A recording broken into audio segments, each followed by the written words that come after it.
Progress on my LEGO city has been non-existent for a while now, but that changes in today's video as I add the boutique hotel to the fledgling lost credits. The main challenge to this build was figuring out how to integrate my cobblestone road design and adjust for the corner building. You can skip ahead to this mark in the video if that's what you want to see. The LEGO city itself has undergone a few changes since my last update. Namely, the bookshop is under renovation and I redesigned the road. This part of the LEGO city is inspired by old towns in the Balkans, and when I thought of coastal locations like Rovinj, Split, and Hvar in Croatia, I realized my road colors were too dark, so I changed the medium nougat and dark orange to a lighter tan. The build experience for this modular was enjoyable, and I found it clever to connect the art gallery to the hotel to maximize space efficiency. The tiling on the first floor gives the hotel an elegant look, but the comically large keys felt a bit out of place. Don't take this the wrong way. Are you going to take this the wrong way?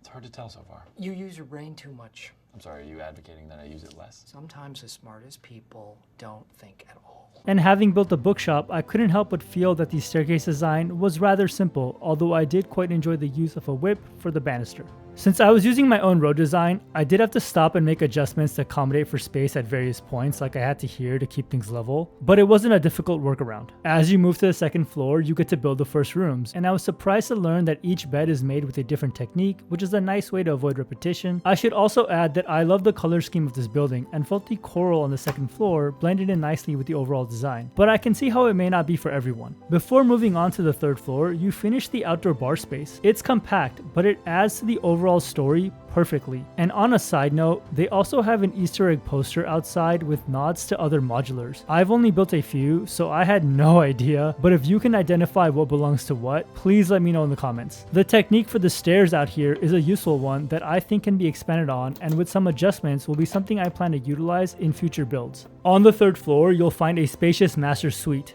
Just like the others, the bed here has its own build technique. There are several fun details here, but my favorite is that the designers included a chocolate piece and bottle, which is reminiscent of turn-down service at luxury hotels, and it felt like a nice touch. And while I appreciate that they put a bathroom in here, it makes the second floor feel like an afterthought because there's nothing in those rooms. And in some ways, the hotel feels more like a huge apartment instead, but I do understand the space constraints. Unlike the bookshop, there's really not much I would change for this modular, as I'm pretty happy with it. Perhaps the main consideration would be to add a rooftop terrace, but I would want to design stairs to go up, and I'm not sure I want to make sweeping changes like that just yet. And outside of that, I did make some small changes like adding more flower pieces or changing a few colors here and there, but nothing significant. And finally, the road. I saved this part for last as I wasn't sure what other changes I need to make. The overall design is similar to the last one with the use of masonry bricks, plates, and ingot pieces. I tried a few different techniques here as I was trying to figure out a way to make a 90-degree L shape, and I ended up scrapping all of them for spacing reasons, and ultimately went with a single snot brick connection.